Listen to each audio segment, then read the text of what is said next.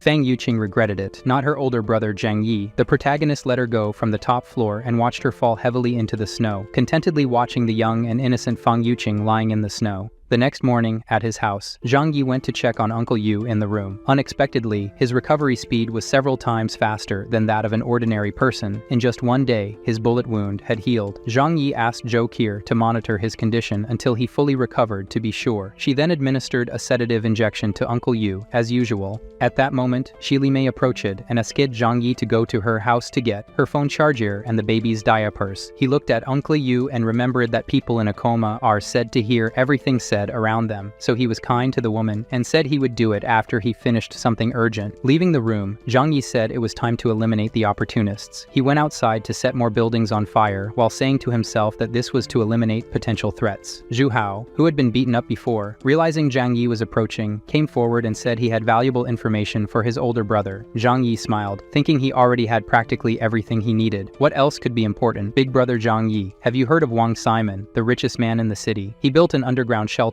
called the Doomsday with $200 million.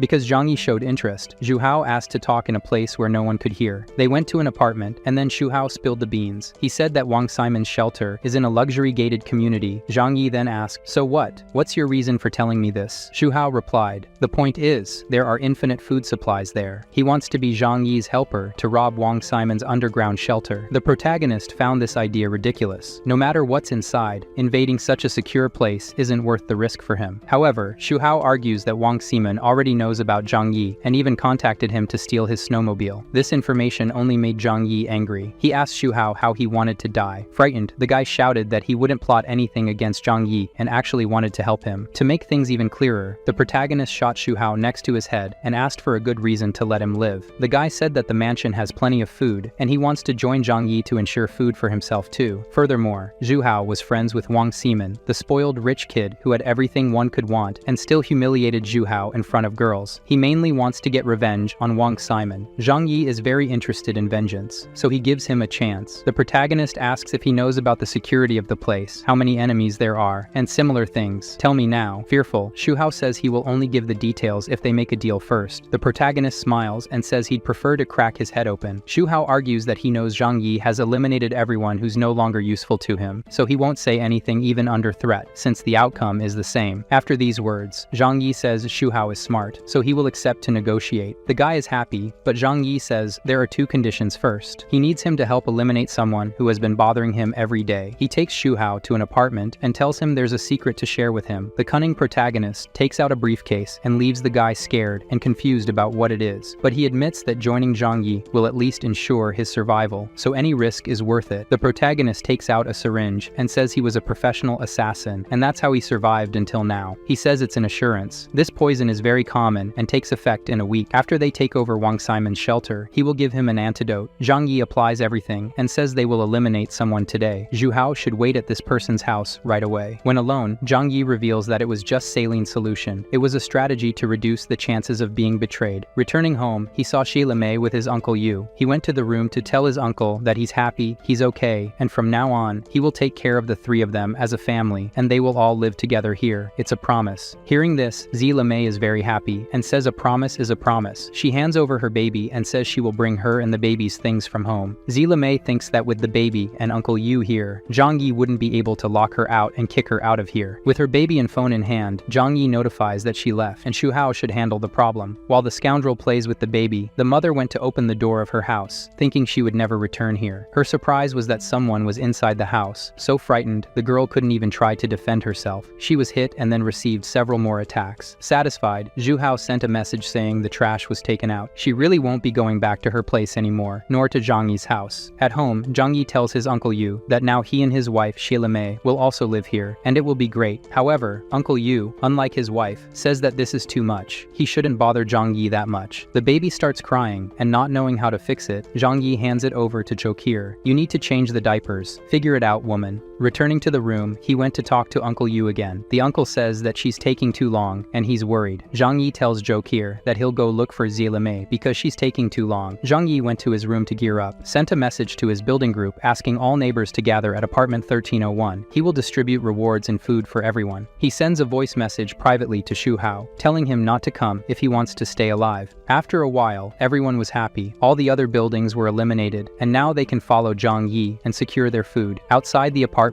the protagonist hears that everyone is there. He doesn't enter enter, throws 2 grenades inside, and closes the door. Everyone was happy, and out of nowhere, 2 grenades appear. There wasn't even time to blink, and everything went up in flames. The door was completely destroyed. Zhang Yi, hoping he had protected himself with the shield, entered the room to check the chaos. Everything was in pieces. One of them who survived, angry, asks why. They all helped him so much. Why kill them? Without mercy, Zhang Yi says that he helped everyone survive, and now they owe their lives to him. He's just taking what's his. After erasing all the residents of his building, the protagonist says that now he has killed all his enemies from his past life, except for Chen Zhang, because of Zhou Qier. Back home, he goes to talk to Uncle Yu and says that there's trouble. Their neighbors rebelled and eliminated Xie Li Mei. They were planning with leaders from other buildings to eliminate us. Zhang Yi says he took care of them, but some escaped. The uncle, crying, says it's his fault. Frustrated, he punches the bed and makes Zhang Yi think that his power, apart from healing, is super strength. He tells him to calm down. Zhang Yi says he's also to blame for this. This world is very cruel, but he'll get a new woman for him, and she'll be very attractive. Don't worry, this leaves the old man all shy. One last problem for Zhang Yi is the baby. Zhou Qier says he won't stop crying, and nothing works now. With his eyes, he asks if she has used that. She feels embarrassed, saying that's enough. These are only for Zhang Yi's use. The protagonist says he will get someone who can breastfeed the baby. We didn't see if he talked to Uncle Yu about it, because in the next scene, Zhang Yi was going with the baby to Li Jian's building. Maybe this was the only one the protagonist didn't burn. He called for their leader, Li Jian, and told him he needed him. Zhang Yi asks if he's not afraid. Li Jian says he is, but it's also useless to run away from him. Moreover, coming like this with a baby in his arms doesn't seem like he was here to kill them. He asked them to find a mother to take care of this baby. There's food here for a while, for whoever takes the child. Zhang Yi says he won't do anything against him and his building because he truly knows they won't try anything against him. Li Jian, not very grateful, says he will take care of the child. He even runs to a woman, hands over the child and the food, and tells her to take it because everything here is truly shared. Observing how many people are alive in his building, Zhang Yi asks how they will survive when their food runs out. Li Jian says that when there's no food, they will die with dignity. The protagonist says that the food problem can be solved with the things he burned before. Li Jian firmly says no, and despite everything Zhang Yi did to corrupt Li Jian, he never faltered once, so Zhang Yi says he admires him a lot, and Li Jian also says he admires how Zhang Yi has the power to keep those close to him alive. Thinking for a moment, Li Jian wanted to ask a favor of the protagonist, but Zhang Yi stops him and says no. However, he continues, and says that the protagonist used to deliver food to all the buildings before, so now that there's only one building left, why not help them? Zhang Yi just refuses and leaves, but after thinking for a moment, he changes his mind a little. He says that if he helps his people for a while, everything will go wrong, and they'll end up like the other buildings too. Instead, he gives them all the seeds he had. If they manage to plant them somehow, they will be able to rely on themselves and not on others. These seeds are the last thing they received from him. For the first time since the snow apocalypse began, Zhang Yi helps someone without any ulterior motives. Li Jian asks one of his residents if it's possible to cultivate it, and an elderly biology teacher says it's not impossible. Maybe there's a small chance of success. Meanwhile, in his luxury home, Zhang Yi mentions that the neighbor's issue has been completely resolved, and now the goal is to get their hands on a new fortress. After a while, Zhou Qier returns home and asks if he's finished his work. Yes. Taking off her coat, she asks what he wants to eat. Zhou Qier, all innocent, starts preparing in the kitchen, and the mischievous protagonist holds her back and says she should guess what he wants to eat. She feels awkward, mentioning that her uncle is in the next room, but Zhang Yi says the house has soundproofing and thermal insulation. The next day, Zhou Qier, very tired from all the effort, continued sleeping. Zhang Yi sends a message to Xu Hao, "Come to my house now." It didn't take long for him to arrive. The same person who not long ago was being kicked by others on Zhang Yi's orders was now in his warm house. Out of respect,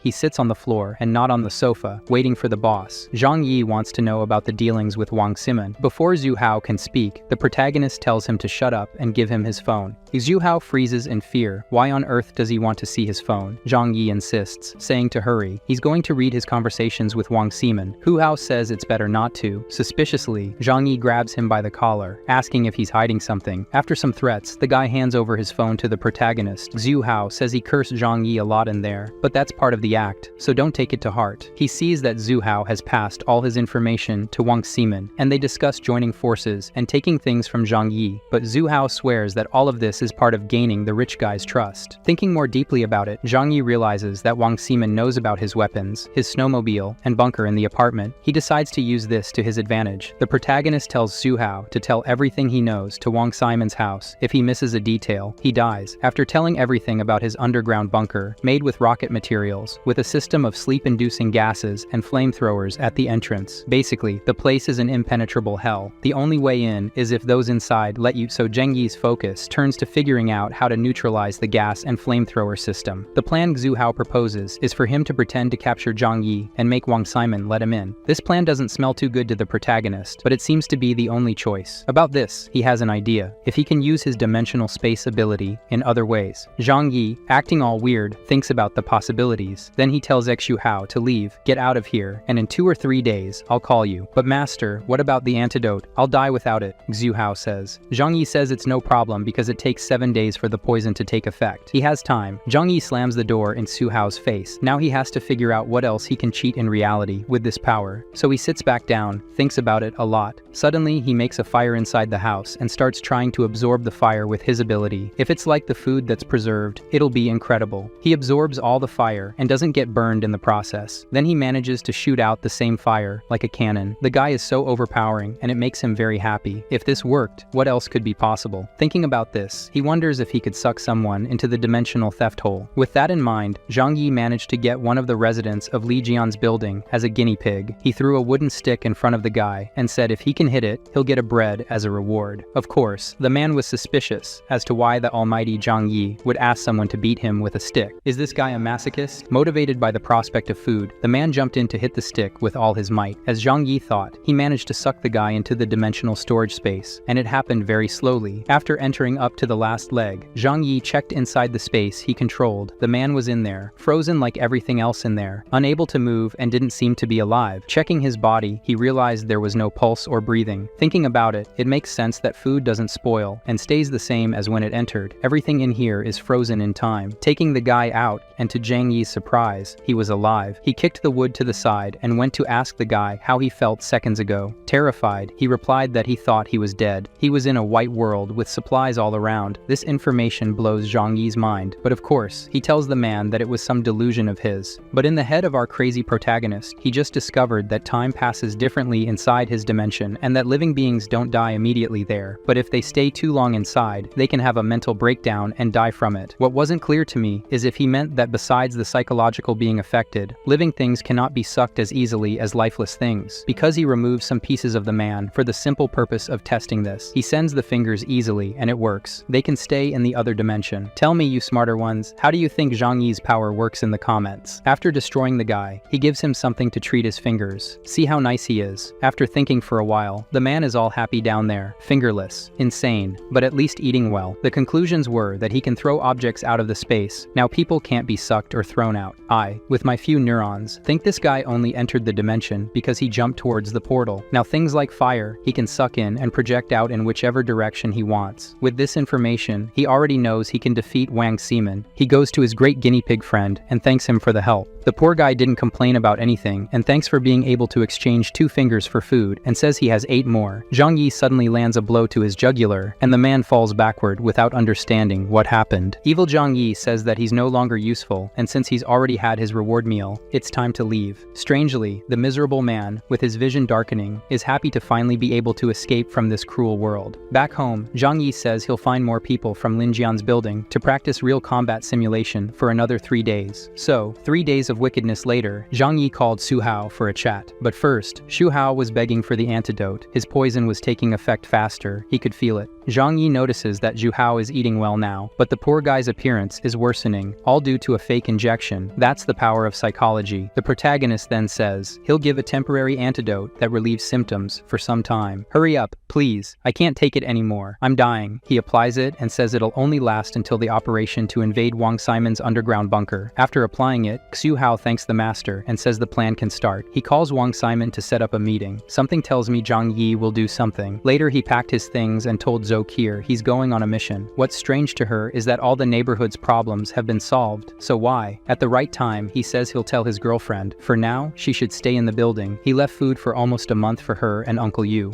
Worried, our lovely Zhou Kier tries to stop him from leaving. It's always dangerous outside. Her man then says he's the danger out there. He gives her a sweet kiss and says everything will be fine. If that's the case, she calms down. Our Zhou Kier is a bit naughty, guys. The mission now is to go to the bunker, but unlike what we expected, Xu Hao is tied up behind. The protagonist explains that they have to keep up appearances. The two walk into the city. After a while, they reach reach the condominium area, which was the city's richest region. Zhang Yi says since it's the highest place in the city, not even the houses were covered by snow. I didn't quite understand how it works, but the topography of the place makes it snowless. From the entrance of the condominium onward, they go on foot. They won't take the snowmobile to Wang Simon's house. A woman in one of the houses noticed the duo's arrival on a snowmobile. Looking at her empty house without food, she thinks this must be her hope. When they arrived in front of Wang Simon's mansion, it was already dark. In front of the house, Zhang Yi tells Shu Hao to go call the rich boy. Scared of taking a bullet, he goes to the camera to say, "Incredible, legendary, rich and handsome Wang Simon. It's me. I came for the meeting to negotiate the snowmobile." On the other side, the rich kid doesn't understand why they're here today and not tomorrow, which was the agreed upon day. Furthermore, the snowmobile isn't with them. But anyway, Xu Hao says to brother Wang Simon, "Please let us in. This is a unique opportunity to get what you want." Wang Simon makes it clear that if they try anything, they'll be eliminated. Entering the mansion, Zhang Yi realizes that the apartment doesn't even compare to this. Xu Hao goes ahead, afraid of getting a headshot. He says that after that door is indeed his house. They keep walking. The millionaire Wang Simon presses a little button on the computer, and then in the security corridor, defense mechanisms are activated, and gases are injected inside. In the rich kid's cameras, the smoke filled everything, and the screams he heard from the two were of desperation. Upon realizing that everything fell silent, he says it's time to treat the guests very well. What you can't perceive is that within the smoke curtain, Zhang Yi was wearing a gas mask and sucking all the smoke into the dimensional theft space. After a few minutes, the door opens. The plan is to shoot him when he approaches. But to Zhang Yi's surprise, the rich boy didn't come, so he pretended to be unconscious and angry with Shu Hao, who said that only Wang Simon and the beautiful girls lived here. The heavily armed guy knocked on the protagonist to make sure he was knocked out and threw him on the bunk. At that moment, Zhang Yi realized that this person is a famous TV actor and must be Wang Simon's friend. Inside, he threw the two of them on the ground like garbage bags. He tied them up while remarking that the security system was truly incredible. The rich guy remarked that it was obvious, as the bunker cost $1 billion to make. Leaving the two behind, they discussed how Zhang Yi had hidden the snowmobile nearby, so he would go look for it. While the two talked, Zhang Yi released the gas he absorbed in the perfect direction toward the guys. "Hey brother Lin, why are you falling?" "I'm not, but why are you shrinking?" As the men fell to the ground, Zhang Yi had already freed himself. Xu Hao and the two wealthy men were unconscious from the gas, and he was now free. The first thing he did was tie up the two and take their weapons. The guys used gold-plated Desert Eagles. Zhang Yi applied the law of communism and took them for himself. All the places were fancy and large. Walking through the rooms, one of them had an indoor plantation, now clearly belonging to Zhang Yi. Going upstairs, he found game rooms, in one of which were the beautiful girls Xu Hao had mentioned, but it was strange that they were all unconscious. In another room labeled dogs and cats, there were the sights they were seeing and tied-up cosplayers, clothes strewn on the floor. One of them was awake and crying, begging for forgiveness from Mr. Wang Simon, saying they were wrong. Holding onto her legs, she said they just wanted to go out for a bit and could do anything he wanted if he let them. Without heart or empathy, Zhang Yi kicked the girl and said that now he had an idea of what was happening here with the others. A few shots, and the place fell silent. Now in the surveillance room, Zhang Yi said the heart of this madhouse must be here. All the cameras and environments were controlled from here. After walking through the other 200,000 rooms, many of which only opened with a password, he gave up and went back to wake the two rich men up with water in their faces. "Are you awake?" Not understanding how this happened, the rich guy freaks out. Zhang Yi then makes it clear that a magician doesn't reveal his tricks, and now has something more important to discuss. He asks if Wang Simon wants to cooperate with him or not. The answer is yes, as long as he doesn't hurt him. Zhang Yi's condition is to live here with Simon, which shouldn't be a problem in such a big house. Surprised, Wang Simon asks if the protagonist only wanted to live here with them, not kill everyone and take over the place and its girls. He says no, that here is too big to live alone. It would be lonely. Wang, all happy, says that if he wants to be friends, he can. Zhang Yi says that the snow won't last forever, and when it's gone, a poor and unimportant person like him being friends with someone as rich as Wang Simon is the best thing to do. Simon agrees, but internally, he thinks about how Zhang Yi is too afraid to kill him. To release the rich guy, Zhang Yi's condition is for him to teach him how to operate the house's security system, to give him the passwords and everything else. As he has no choice, Simon tells him to promise not to hurt him after he does that. Zhang Yi promises that after that, he will let him go. "I don't kill innocents." With no choice, Wang Simon agrees. In the control room, the rich guy teaches Zhang Yi everything, including the passwords and the instruction manual. With all this, Zhang Yi is sure he can control the entire house. If that's the case, brother Zhang Yi can release Simon. He smiles maliciously and agrees. Zhang Yi takes out a knife and cuts Wang Simon's vocal cords. He calmly tells him to breathe slowly, assuring him that the pain will soon fade away. He truly soothes the man, allowing him to peacefully transition to the other world. Simon, now voiceless, wonders why he's saying all this to someone he just deceived. Zhang Yi, as if reading minds, remarks that there's no point in keeping a worthless piece of crap alive. Perhaps it's because of the girls he saw inside. Yeah, that must be it, folks.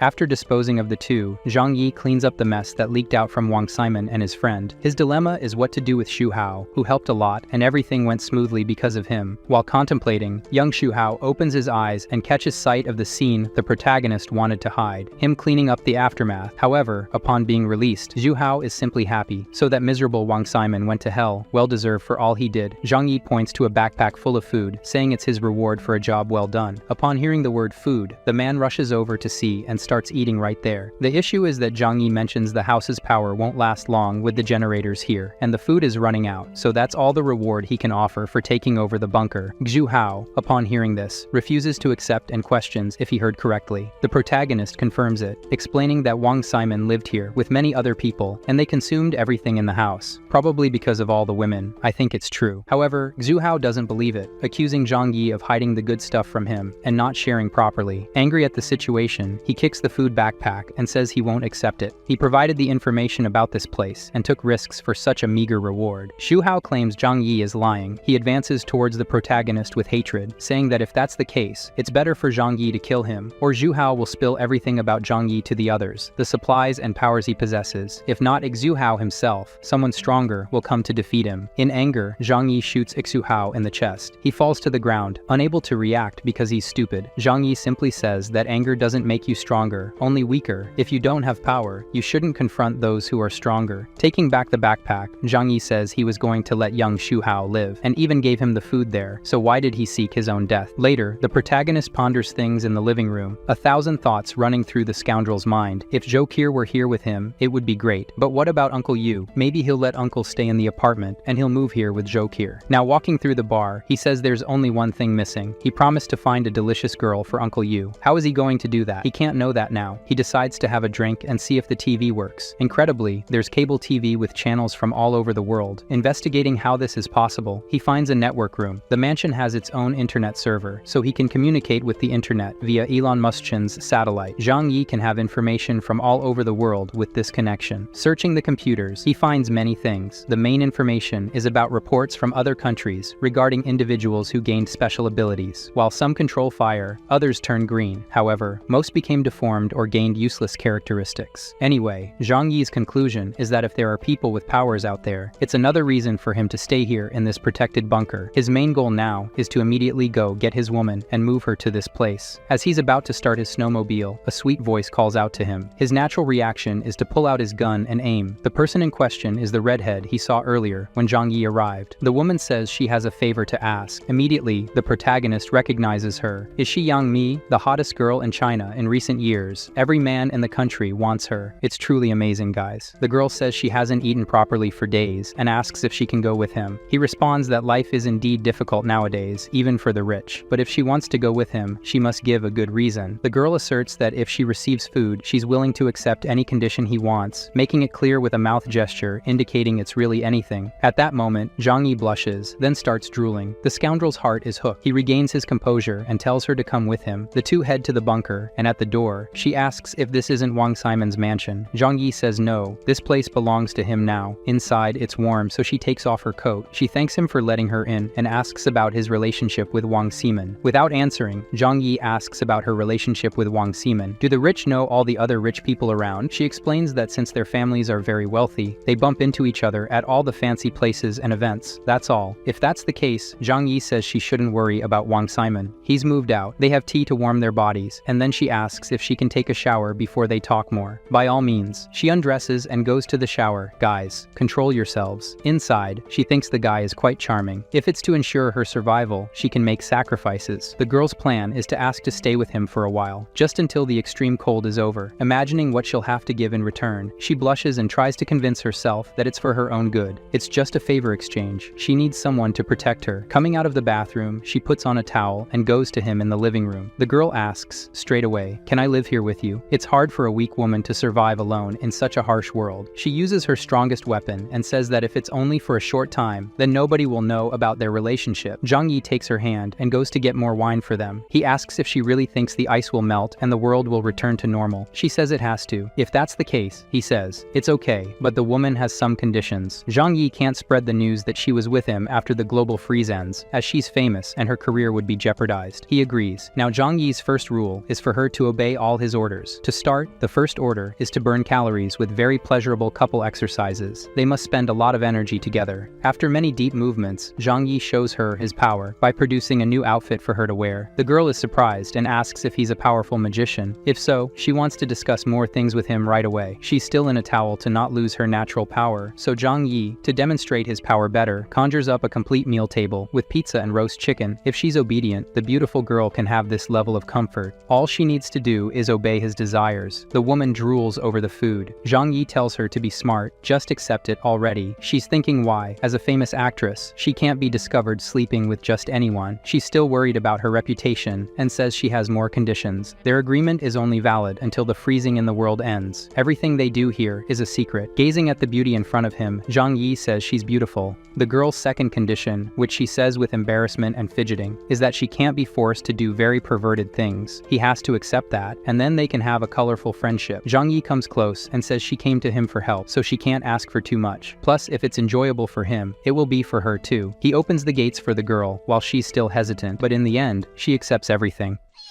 Zhang Yi informs that he'll go out to find someone else to come live here. But before that, he ponders and asks if many wealthy people still live in this condominium, and if she knows them. If everyone here had millions, they might have a better chance of surviving until now. What Zhang Yi really wants to know is if she knows a beautiful woman to introduce to someone. She says most of the wealthy here are older. Does his friend care about that? That's perfect. His friend is 40 years old. If that's the case, Yang Mi says she knows Zhou Haimei, once considered a goddess by many. Zhang Yi tells her to call the woman right away. She calls the goddess and explains the situation for her to come. After a few minutes, the legendary Zhou Haimei was here. Zhang Yi displays his power to conjure food from beyond and hands it to her. It was because of this that the woman came. He then quickly asks if things are clear to her too. We are making a deal here of food in exchange for food for his friend. They are going out now. Zhang Yi warns that if information about this place leaks out, both of them will die. Meanwhile, next to the territory of the luxury condominiums, in a province called Chu, some people are prepared to walk in the cold, and with some equipment they will dig in the snow. These people can withstand the cold and break the ice in the right places and fish. While they were fishing, they noticed something coming from afar. Upon closer inspection, it was a vehicle that could move on snow and a beautiful woman. With the noise of the bike, the fishermen's wolves went after dragging the sleds. One of them clearly showed his intention by trying to hit Zhang Yi with a trident. To dodge it, Zhou Haimei fell from the snowmobile. Worried about Uncle Zhang Yi's woman, he stood in front of her and pointed at them. Are you aware that I'm armed? The confident lunatics ask how many bullets he has. Can he take them all down? In exchange for this snowmobile, they'll take the risk. Incredibly, Zhang Yi tried to argue that he doesn't need to kill everyone here, but if they did something, it would happen. One of the men says that if he leaves the snowmobile and the woman, he can leave alive. Zhou Haimei behind thought this was a real possibility and got scared. However, firmly Zhang Yi asked if they were crazy. The man insisted that they couldn't let the chance of having food slip away to search for food. In this case, Zhang Yi had no choice. He grabbed his Desert Eagle and shot them all.